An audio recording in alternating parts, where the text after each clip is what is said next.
Opa, tudo bem? Eu sou o Luiz Camargo e seja muito bem-vindo.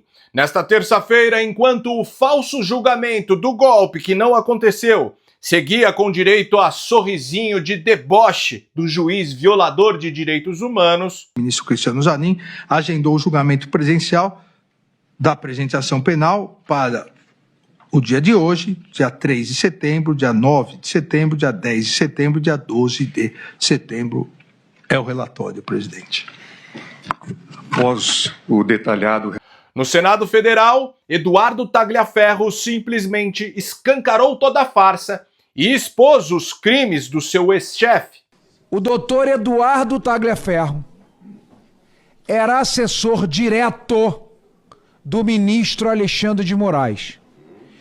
E em quase 3 horas aqui de depoimento, ele trouxe mais uma leva de ilegalidades, de ordens ilegais, não tinha processo legal, tinha pesca probatória, tinha falsificação de documento, tinha alvo, tinha ordens ilegais.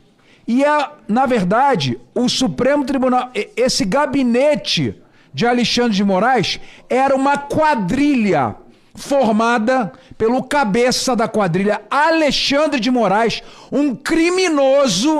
Ainda nesta terça-feira, em meio ao início do julgamento do ex-presidente, em um movimento histórico, o PP e o União Brasil anunciaram a saída do governo Lula e afirmaram que todos os membros das duas legendas devem renunciar aos cargos no governo imediatamente. Comunicado de Federação União Progressista. Informamos a todos os detentores de mandato que devem renunciar a qualquer função que ocupem no governo federal. Em caso de descumprimento, se a permanência persistir, serão adotadas punições disciplinares previstas no Estatuto. Esta decisão representa um gesto de clareza e de coerência. É isso que o povo brasileiro e eleitores exigem dos seus representantes. Brasília, 2 de setembro de 2025. Pessoal, já vai mandando aquele like esperto no vídeo, deixe também um comentário qualquer, nem que seja só um alô mesmo, pois isso faz com que a plataforma entregue o vídeo para mais pessoas. Aproveita também e confere se você continua inscrito no canal, aciona o sininho das notificações e, se for novo por aqui, me dê essa moral e se inscreva no canal. Feito? Então vamos lá. Eu não quero perder tempo fazendo aí uma análise do julgamento que está acontecendo no STF. Todos sabem que não passa de um teatro barato cujo final já está escrito há muito tempo. Meu objetivo aqui é analisar o que Eduardo Tagliaferro expôs no Senado e que, na prática, desmontou toda essa encenação que acontece no STF. Mas para não deixar passar em branco, destaquei 2 trechos do julgamento que merecem atenção. O primeiro é do advogado do almirante Garnier, que mostra de forma cristalina que não existe crime a ser julgado. Essa narrativa do 8 de janeiro ela é bastante inverossímil.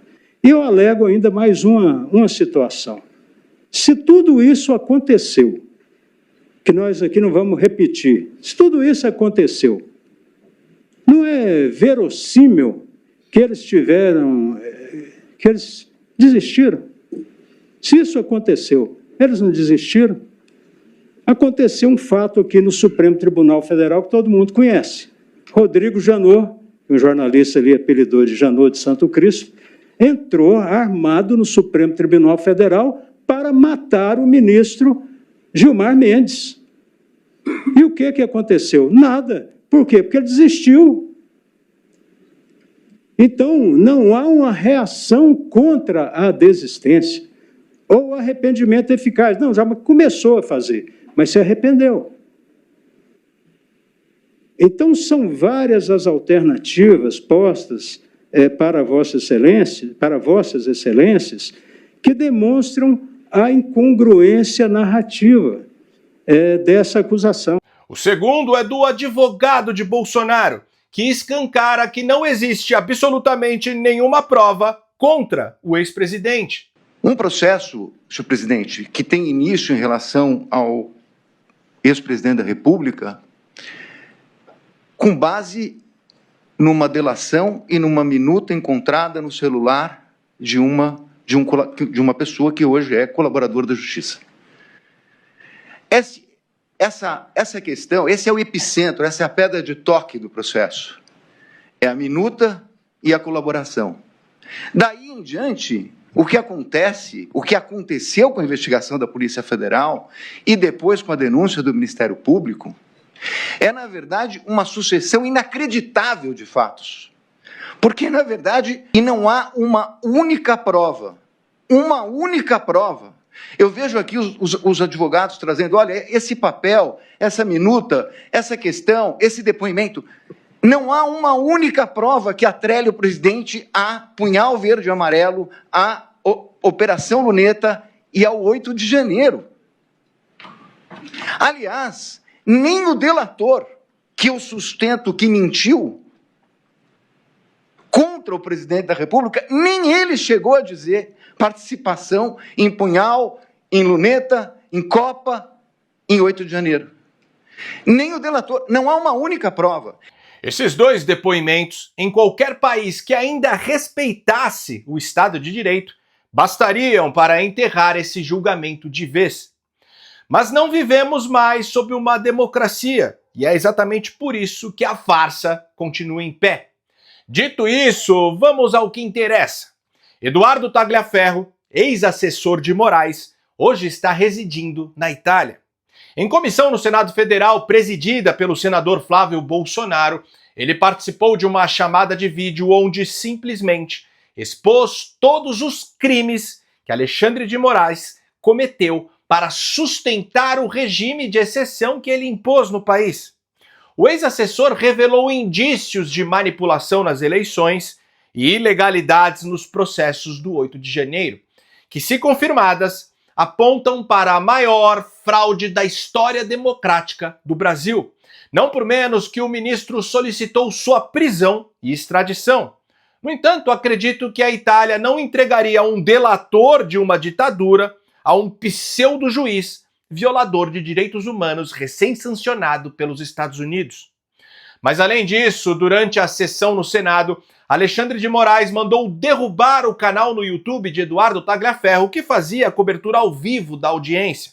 Ou seja, o ministro sentiu. Alexandre de Moraes acabou de derrubar o canal no YouTube meu, que estava retransmitindo toda essa audiência aqui no Senado, tá? Ele acabou de derrubar, nesse momento, o pessoal que está trabalhando lá para retransmitir, levar essa informação para o povo. Moraes seguramente acabou de derrubar o canal no YouTube. Em um trecho de sua oitiva, Tagliaferro apresentou trocas de mensagens diretas com o Procurador-Geral da República, Paulo Gonet, e seu assessor, Lucas. Segundo ele, Alexandre de Moraes articulava pessoalmente com Gonet pedidos de relatórios e listas prontas de investigados. A partir daí, cabia a Tagliaferro organizar os pacotinhos de 100 ou 200 nomes que seriam denunciados nos TRS. Em outras palavras, o próprio ministro, em conluio com o PGR, não apenas decidia previamente quem seriam os alvos, mas fabricava depois o processo para dar aparência de legalidade. A todo momento, o ministro Alexandre de Moraes começa dizendo respeitado, devido, processo legal. E tudo que a gente está vendo aqui é o contrário. O próprio ministro, o juiz da causa, manda para esse mecanismo aqui dele no TSE quem são os alvos que ele quer investigar. Não passa pelo Ministério Público, não passa pela Polícia Federal. Que devido processo legal é esse? Que ignora o Ministério Público, ignora a Polícia Federal, que só pega parlamentares de direita, como o senhor falou agora, só parlamentares de direita. Será que nenhum parlamentar de esquerda, senador Jacef, era suspeito de publicar alguma fake news? Quer dizer, ele próprio, a obsessão dele era tamanha que ele próprio tomava conta, ele próprio mandava o pedido de produção de relatórios para ele próprio decidir. O senhor falando direto com o Paulo Gonet, é isso? O que o senhor falava direto com o Paulo Gonet? O que o senhor falava direto com o Lucas, que era assessor dele? Quais eram as demandas que eu não consegui ler rapidamente aqui e entender? Só podia explicar para a gente? Doutor Paulo Gonet, vice-PGE, me pediu para entrar em contato com você sobre um assunto que o Dr. Paulo tratou com o ministro Alexandre hoje cedo. Tá aqui, ó. Eu não consegui enviar, mas a conversa tá aqui dentro do meu telefone. E o que foi pedido? Eles pediam pra gente para que enviar, assim, foi um número gigantesco de pessoas que o TSE e o STF colocaram para frente. Na verdade, o processo ele foi ao contrário. O processo se trata, a gente sabe que é da área do direito, ele se trata de uma investigação, de uma denúncia, e não de um magistrado já dando a sentença e montando tanto o processo inverso. Entendeu? Então ele pediu, em um certo momento, para que a gente levantasse todos os processos em andamento, tudo que tinha lá, e até mesmo orientar quem seriam as pessoas que iriam um pacotinho de 100, 200 seriam denunciados para serem encaminhados para os TRS. Aqui, ó. Eles estão aqui, ó. Eu enviei pro Boni. Aqui, ó. Pro Boni, Paulo Boni.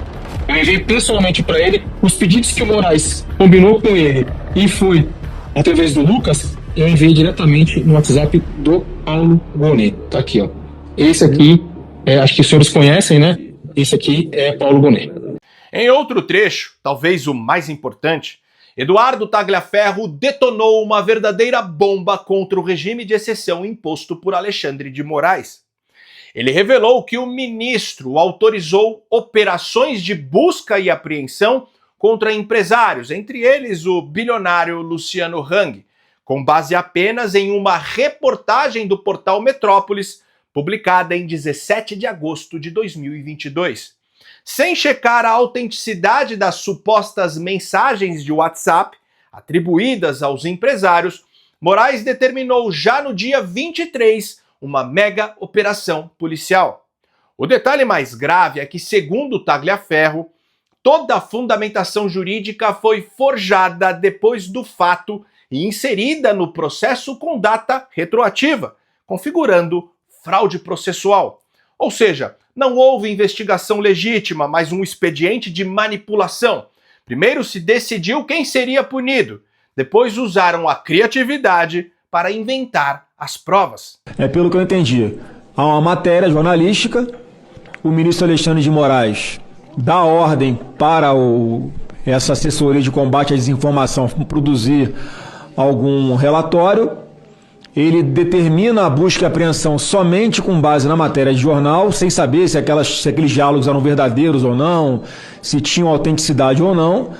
Depois, o outro desembargador, que é juiz auxiliar dele, pede ao senhor Eduardo Tagliaferro para ajudá-lo a confeccionar um novo fundamento da decisão, é isso? Exatamente, senador. Então, o senhor consegue provar que o fundamento para busca e apreensão foi feito depois da busca e apreensão. Então houve uma fraude no documento, é isso? Exatamente, e isso me deixou um tanto quanto preocupado e entendi porque todos os processos são físicos e ele só tira o sigilo no momento que ele acha interessante e nas peças que ele acha interessante. Bom, aqui, ó, os senhores estão conseguindo ver aí? Estão conseguindo ver? Sim, Só sim. para eu ter uma... Sim, pode prosseguir. Tá. Bom, isso aqui eu fiz um PDF super simples, até mesmo porque isso seria a matéria da CNN e ela se recusou a fazer, tá? Ela me enrolou por quase 2 meses e se recusou a fazer. Então aqui mostra, na data, tá? Na data aqui em que aconteceu a matéria do Amado, o link dessa data, tá? E aqui o pedido de Alexandre de Moraes, de 19 de agosto, né? Onde ele vai lá e ele fala o que precisa fazer. Bom, aqui tem tudo, a matéria jornalística, do dia que ele fala, que foi no dia 23/8/2022, né? Que está bem aqui, que aconteceu a busca e apreensão. Porém, se os senhores observarem, os relatórios datam todo o material que a mim foi passado para montar aquela farsa é do dia 26, 27 e 28 de agosto. Está aqui. Tudo preservado, tudo periciado, mostrando que não teve qualquer adulteração ou manipulação da minha parte. Então isso aqui é só um ilustrativo. Eu vou mostrar o arquivo agora, tá? Tá aqui, ó. Mapas mentais, se os senhores olharem, esse mapa aqui foi o mapa, não sei se os senhores se recordam, foi o mapa que estava no processo, foi um mapa mental feito por mim, nesse dia aqui, ó, 29 de agosto de 2022. O que nós estamos vendo aqui é uma grande violação de direitos humanos. Pessoas foram acusadas, busca e apreensões foram feitas. A comprovação da caça. Pessoas foram presas com provas falsas, provas forjadas por um magistrado. Esse magistrado tinha que ser preso hoje. Se confirmadas as acusações de Tagliaferro, o gabinete de Alexandre de Moraes cometeu os crimes de falsidade ideológica, falsificação de documento público, uso de documento falso, prevaricação e crime de responsabilidade. Tudo isso é mais do que suficiente para impeachment e prisão. Jamais se esqueça que descondenaram um criminoso condenado em 3 instâncias simplesmente porque o juiz conversou com o promotor. Eu também participei da sessão e não é grave não, é gravíssimo. Se trata de fraude de processo, né? Uma fraude escancarada que foi demonstrado com documento, com metadados. O que essas provas, no mínimo, senhor presidente, no mínimo elas vão trazer a imediata anulação desse processo. O documento é grave. Mostra que foi feito com data retroativa. Aquelas buscas e apreensões que houve de empresários na época, que está no contexto do trabalho de assessoria especial de combate à desinformação do TSE, está efetivamente as datas mostrando a fraude processual. Então isso é algo que eu nunca tinha visto, sinceramente, eu nunca tinha visto, ainda mais num tribunal superior. Então uma pessoa que trabalhava lá dentro, o senhor Eduardo Tagliaferro, traz isso. E eu peço que o senhor, com a mesma agilidade que a Advocacia Geral do Senado teve, com relação, né, e o senhor colocou aqui, com relação ao sigilo de 100 anos do Senado, eu peço que o senhor também peça no impeachment de Alexandre de Moraes, assinado por 2 milhões de brasileiros, 140 deputados federais, 41 senadores, que o senhor peça uma agilidade. Eu lhe perguntei semana passada sobre o prazo da Advocacia do Senado Federal, sobre o prazo do pedido de impeachment. Quando é que eles vão dar o prazo para o senhor? Então eles são rápidos em algumas coisas e demoram muito para outras. Eu queria lhe pedir mais uma vez qual é o prazo para saber o encaminhamento que nós vamos ter desse pedido, super pedido de um impeachment do Alexandre de Moraes, que vai receber um outro aditamento agora, com essa denúncia do Eduardo Tagliaferro, que é realmente algo terrível. Então eu lhe pergunto o prazo do pedido de impeachment. Vou responder novamente a Vossa Excelência. Não há prazo regimental para deliberarmos em relação a um pedido de impeachment na advocacia. Mas por que com relação ao prazo do sigilo de 100 anos, eles fazem um parecer rápido e com relação ao pedido de impeachment eles não têm a velocidade? Sobre esse assunto eu continuo com a mesma resposta que eu dei a Vossa Excelência. É urgente que neste 7 de setembro as ruas voltem a ser tomadas pelo povo. A pressão precisa ser total, estamos às portas de uma eleição. E se existe um momento em que a voz da nação não pode ser ignorada, é agora. Se Davi Alcolumbre se acovardar mais uma vez, o Senado tem instrumentos para removê-lo da presidência. Eu sei que o jogo é bruto e que a luta é desgastante. Se você quiser abandonar tudo e tem condições de ir embora do Brasil, ok, eu não te julgo. Mas se esse não é o seu caso, se seu coração ainda pulsa por essa pátria, desistir jamais pode ser uma opção. O Brasil precisa de nós, agora mais do que nunca. Se você gostou desse vídeo e acha esse tipo de conteúdo importante, ainda mais com toda a perseguição às vozes conservadoras nas redes sociais, considere de verdade ajudar a manter esse canal em plena atividade. Pode ser com qualquer valor, minha chave Pix é o e-mail luiscamargopix@yahoo.com. Luiz Camargo Pix, tudo junto, luiz com z, @yahoo.com. Não tem BR. Ou se preferir, o link do nosso Apoia-se está aqui na descrição do vídeo ou fixado no primeiro comentário. No mais, curte e compartilhe ao máximo esse vídeo, deixe aqui seu comentário para ajudar no engajamento e me siga em todas as redes sociais, @LuizCamargoVlog. Então até o próximo vídeo, valeu!